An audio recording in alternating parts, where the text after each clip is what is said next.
Welcome to the new Design for Living, a new talk show here on KONR Radio. Thank you, KONR Radio, for being here, for having its place on the dial and online, outnorthradio.com. And this new show is all about reimagining how we live, how we love, and how we treat each other. And why do we need to reimagine? Well, you know why. Because the system, the formula, the program upon which we have been living, upon which we have been loving, is over. And we are watching it go down in flames in a way that, for me, is not surprising. For some, it's collapsing from the sheer weight of its outdatedness. For others, it is a system that has been hijacked by the ultimate expression of darkness and separation, which is greed and power. Whatever it is, however it is, it is. But the other thing that is this powerful, simultaneous activation of an awakened mind and an awakened heart. I love Esther Hicks because she really helped me understand the value of contrast. We talk about this on the show. This idea that sometimes you have to be living in what you don't want to know what you do want. Sometimes you have to be experiencing something that makes you feel deeply uncomfortable in order to awaken to this idea of alignment and this process of beginning to identify what makes you feel more comfortable. And one of the things that happened for me over the weekend, well, there were many things that happened over the weekend as a result of this bombing that took place, is this moment of, I'm done. It was just this very clean sweep through my entire system where I was just like, I'm done. I know that this happened and I know that this is happening, but I have dedicated so many years of my life to cleaning out my heart and purifying my mind and teaching myself and being educated about how life really works and the inherent nature of life itself.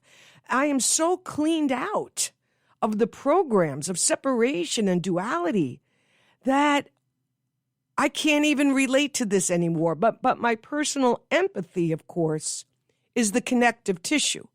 You know, empathy is the great awakener within this, because when you are living in oneness, when you say to yourself, wow, I am awake, this whole program of duality and separation and enemy, I don't believe in that anymore. I've awakened.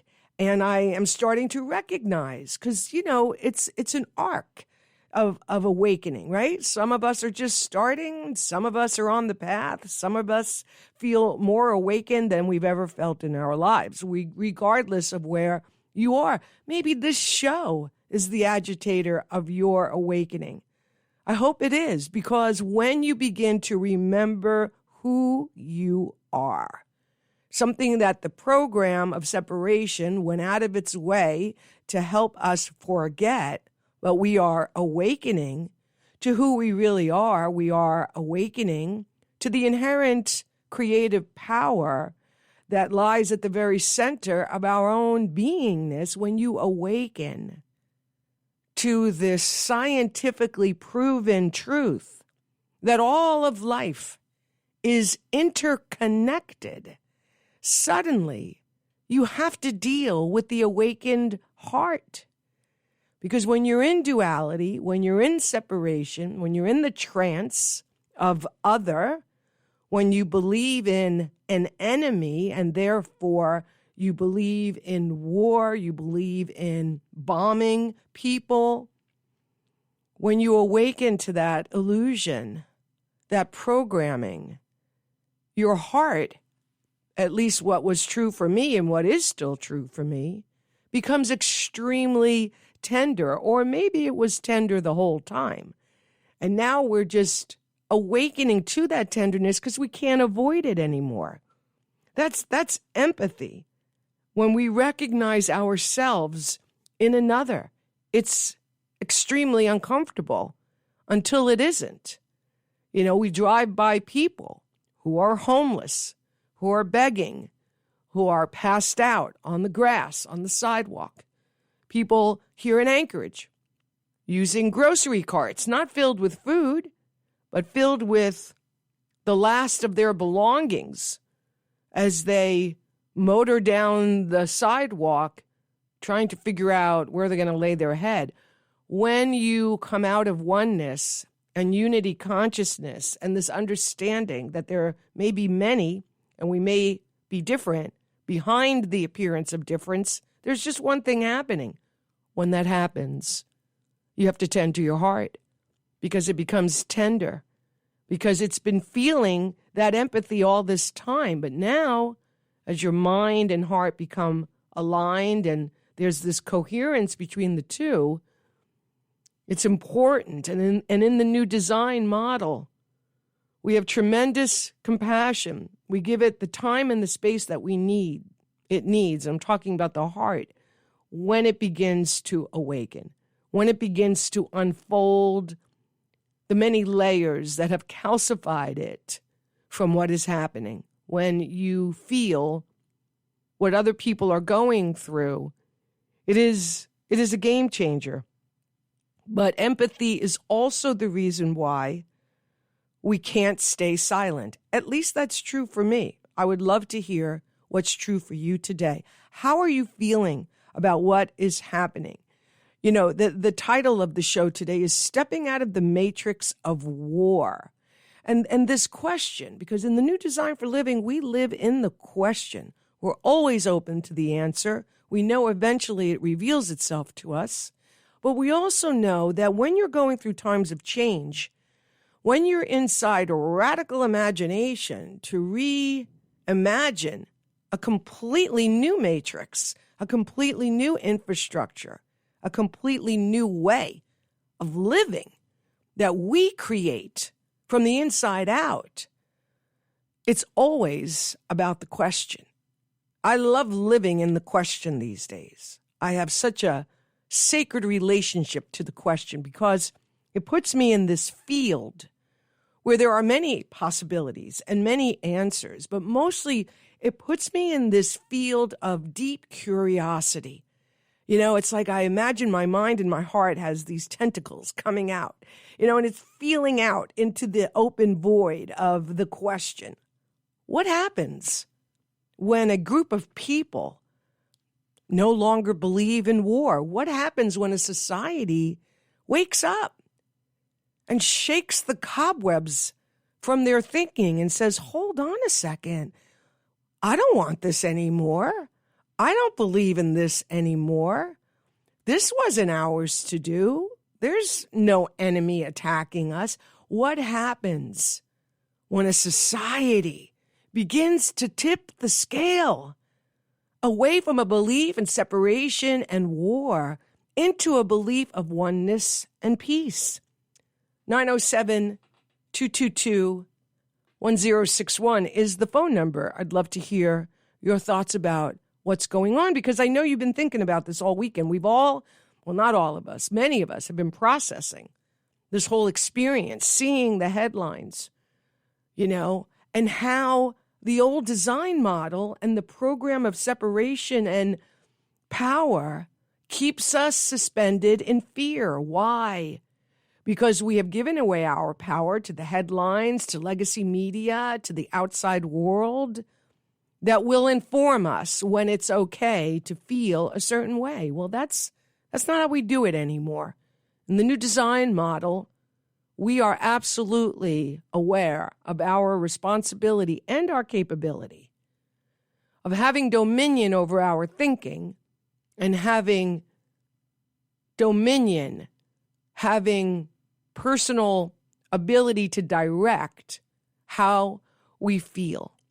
Now, I also want to say that I am in this in real time.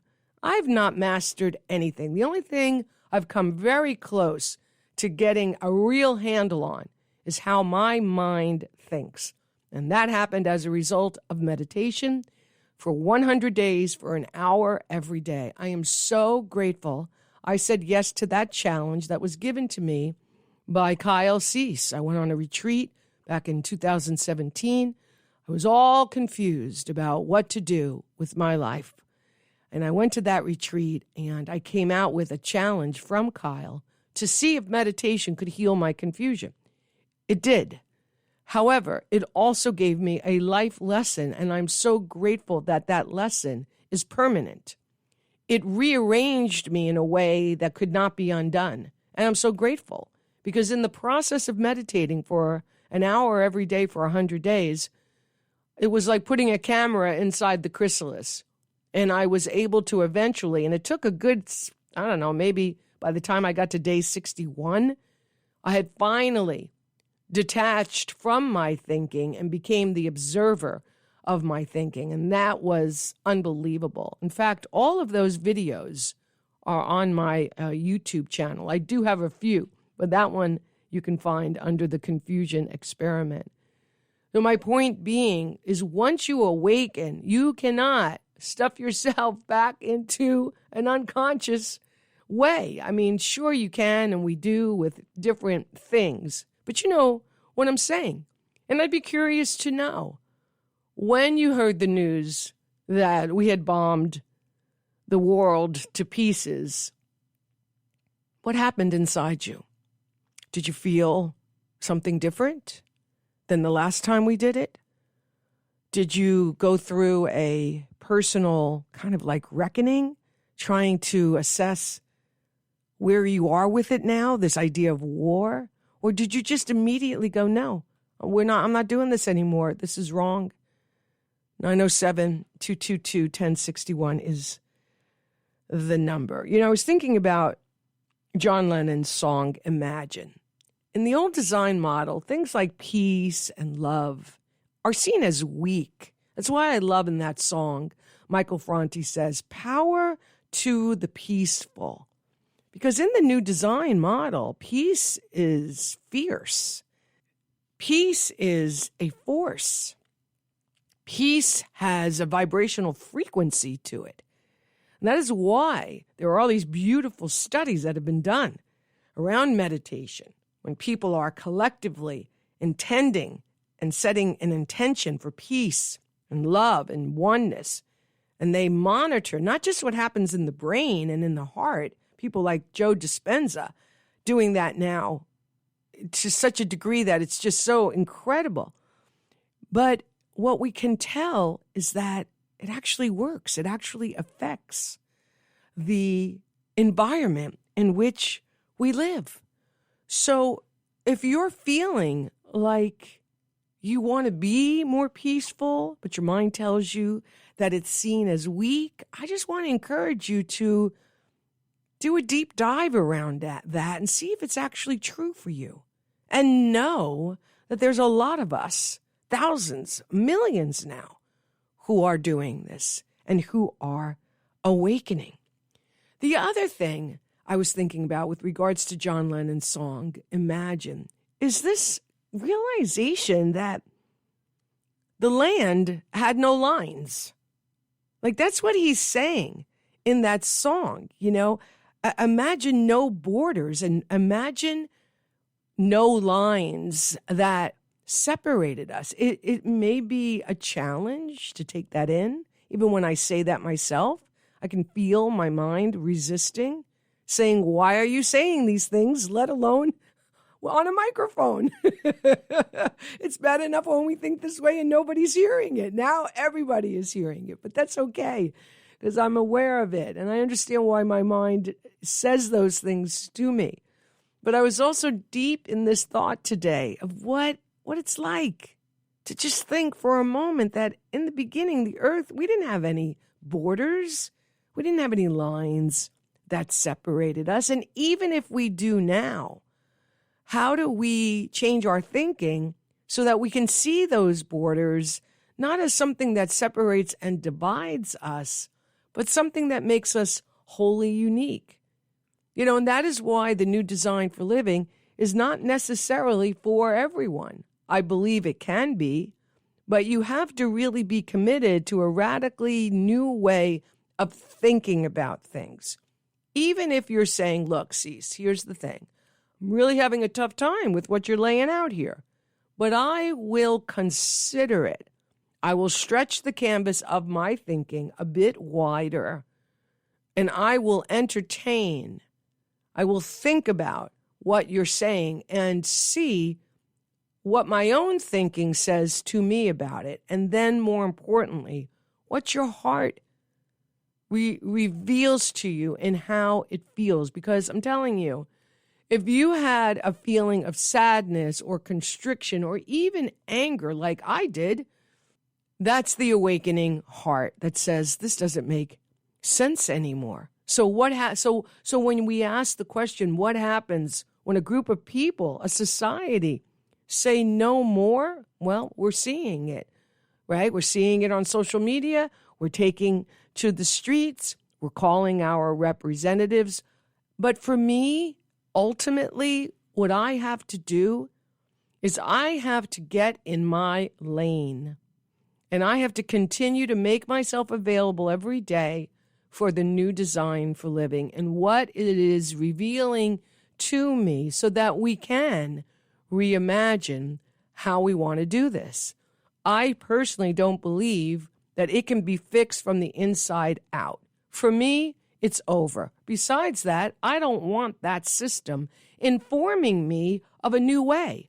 Number one, because it can't. And number two, all of the beliefs that system is built on are the complete opposite of where we are going.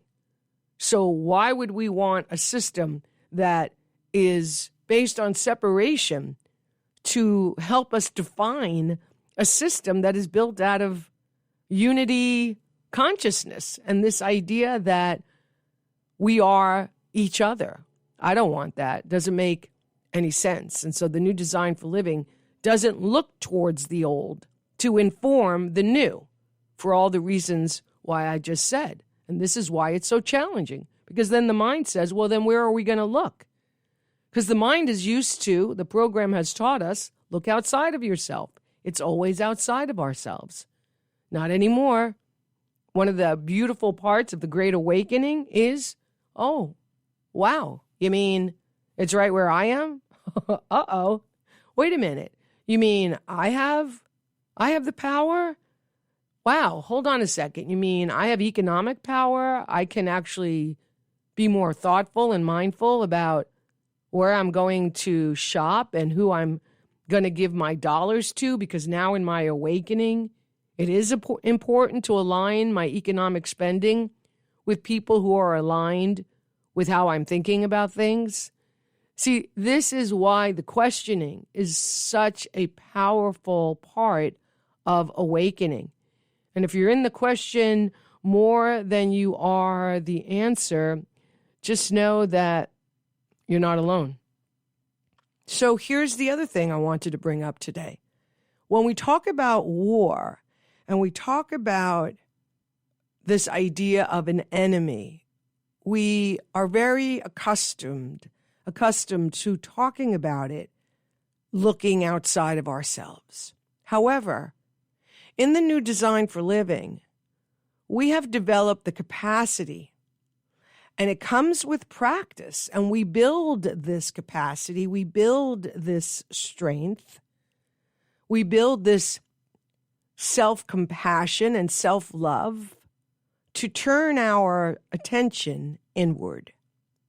That we realize at some point, whatever it is we're looking at and experiencing in the outer world has some originating point within us. That, of course, right there is very difficult for us to accept. Again, when I say us, I mean the mind. The mind will look out and say, well, I didn't do that. I didn't bomb that country. That's true. But the inner work around that outer appearance is, where am I warring with myself? Where am I throwing bombs of judgment unto my own self. Where am I at war with another person? And am I willing in my understanding that what happens within happens throughout? Am I willing to bring radical forgiveness to myself and others so that I can be emotionally free? I mean, that's my motivation. I remember when I read the book, The Untethered Soul. Oh my gosh. I threw that book across the room in the very beginning many times over because it was so challenging. It so challenged me. And I was like, what? This is a radically different belief system than what I have. And it can't be right because it's not mine. But fortunately, I kept going back to the book, and of course, reread it many times because it helped me see what I couldn't see from the inside. I had to step out of it long enough to be able to look at it and go, oh my gosh, wait a second. Do I really want to continue to believe that? Because you see, and I've said this before, but it's worth saying again, like we've been involved in self-help. We were a part of the self-help movement. At least I was. I mean, people in their 40s and older, we've been a part of the self-help movement for decades, right? We've read the books. We've gone to see the speakers. We've invested in the workshops, right? We've done the workbooks.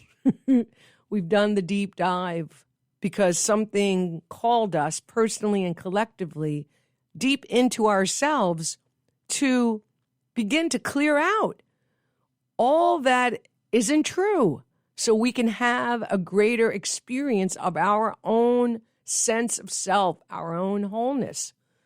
And you get millions of people stirring the pot of self-awareness. Something's going to happen in the external world of effects because we're the cause to that. And we're seeing it. We're seeing the results of decades of self-help and self-growth. And that's a wonderful thing to see because it turns out we've awakened at the perfect time.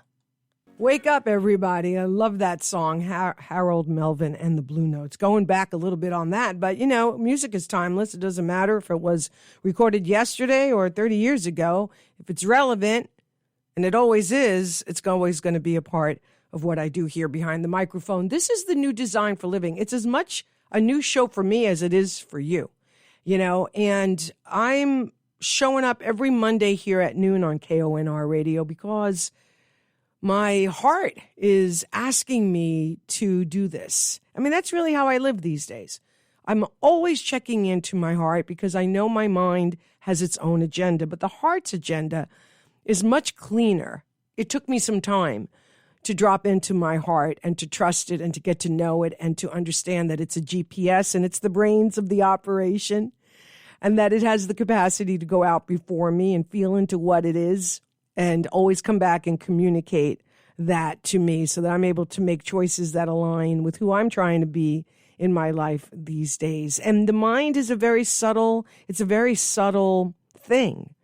Like where I'm at right now is I'm slowing down enough to capture the moment when my mind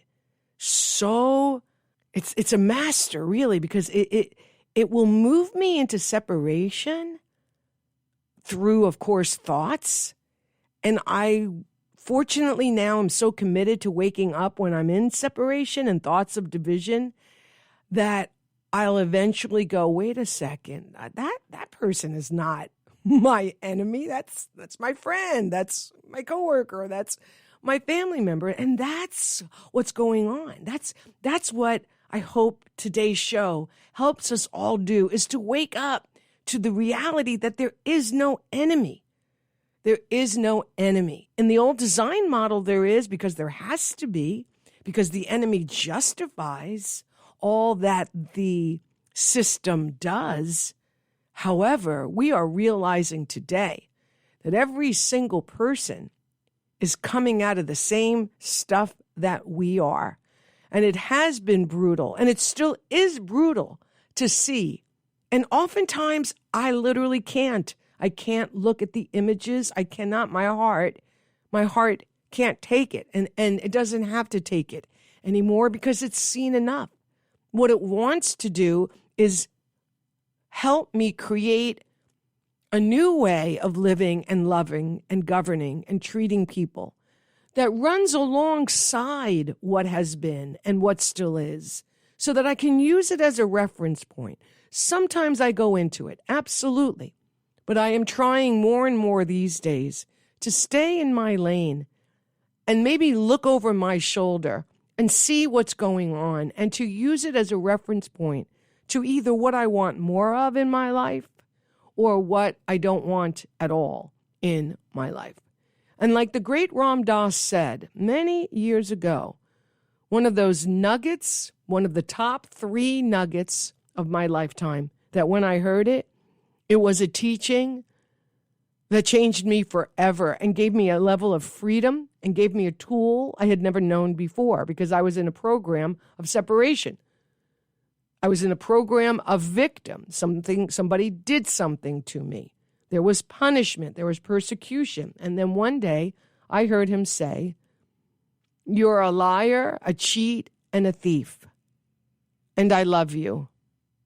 I'm not going to play with you. And I love you." And in that moment, I learned the great lesson about love, is that love is not an action. Love becomes an action. Love can become relationship. But mostly, love is a presence. It is a feeling that you're able to love someone and let them go. Someone is able to love me and let me go. That you're able to love and yet keep yourself in a space of non-involvement, either forever while you still love that person, those people, that thing, or until you're able to consider or entertain reconnecting and reestablishing that connection. So very powerful.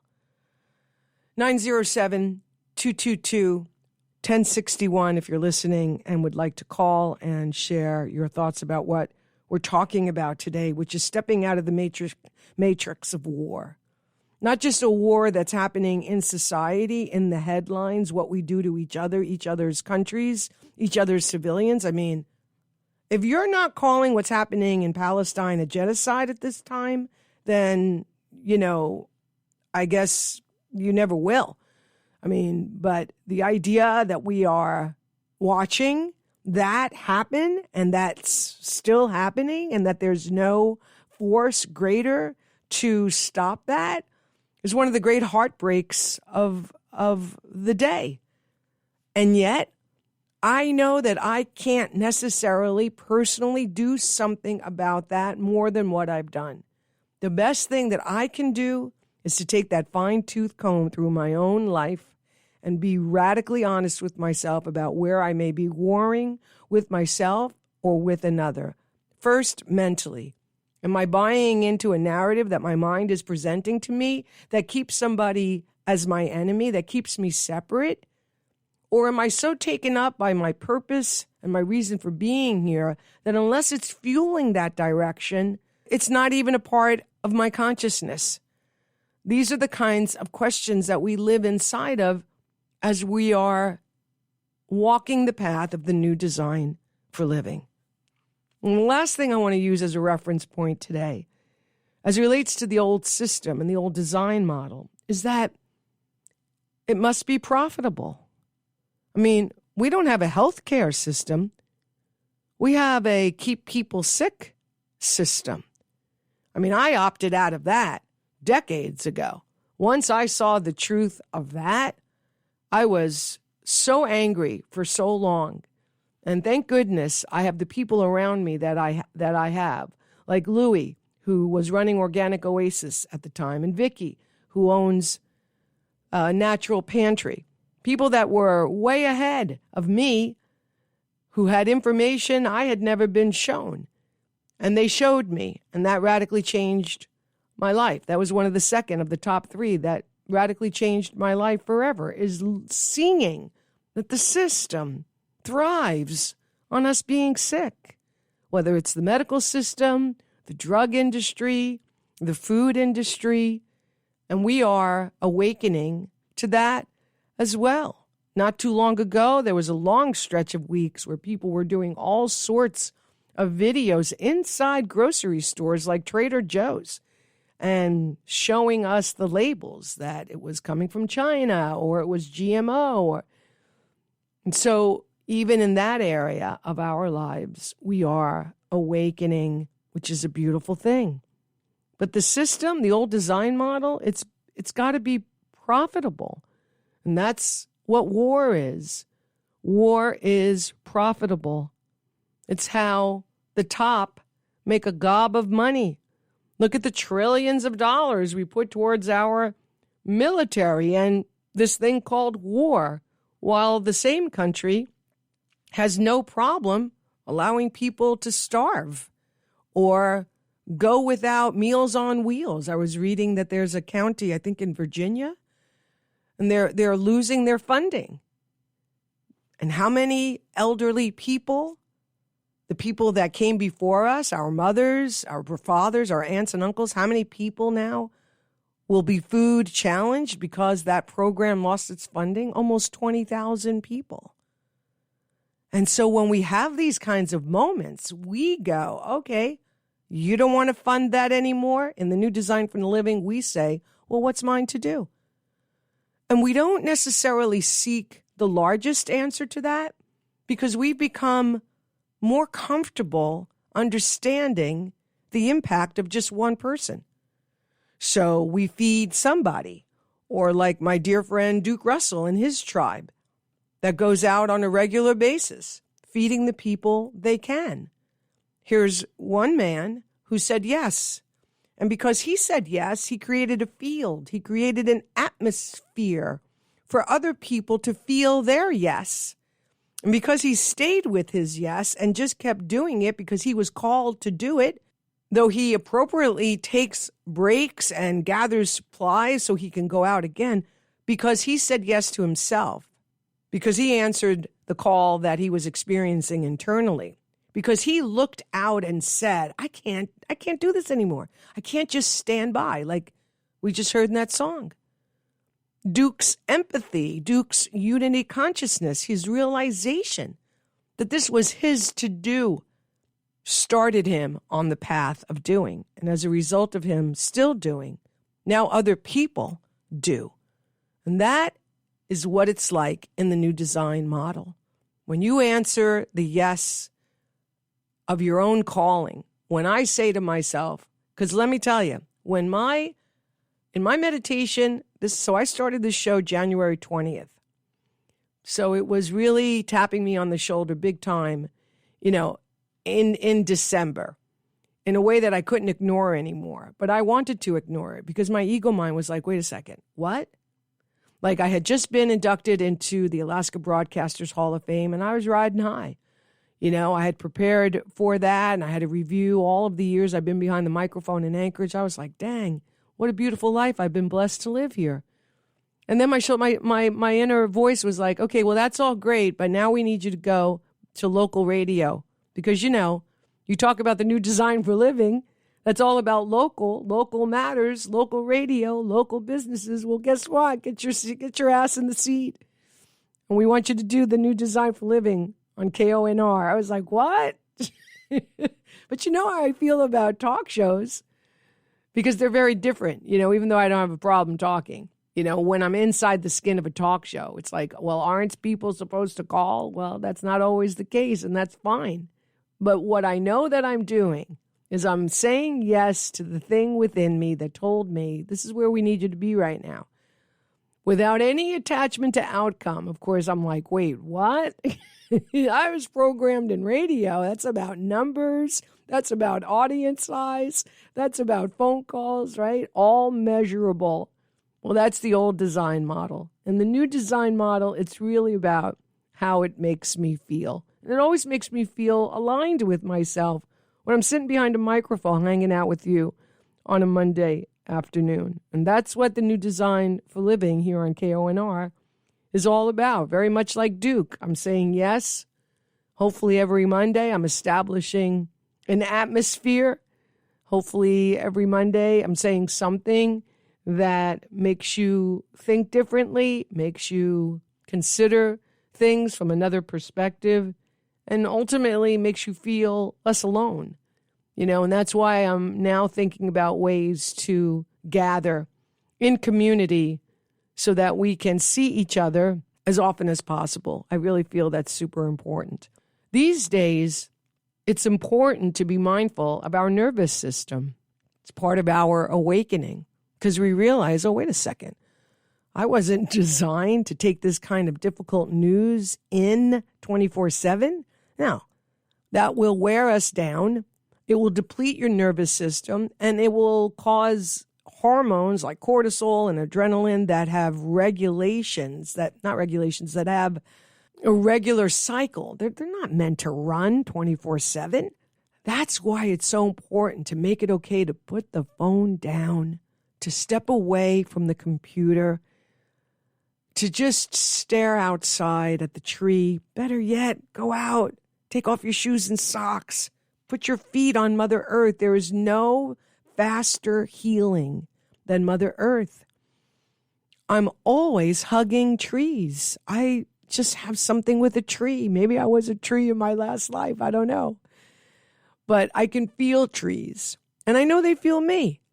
And so I'm always hugging the birch tree outside my home, looking up at its majestic beauty, remembering, oh my gosh, from the roots upward. So give yourself permission to take a break. In fact, maybe right now, take a breath. We become disconnected from our breathing that oftentimes remains shallow and in our upper chest, especially when we've got fear-mongering in our headlines around things like warm. Yeah, sure, war. It is warm in here.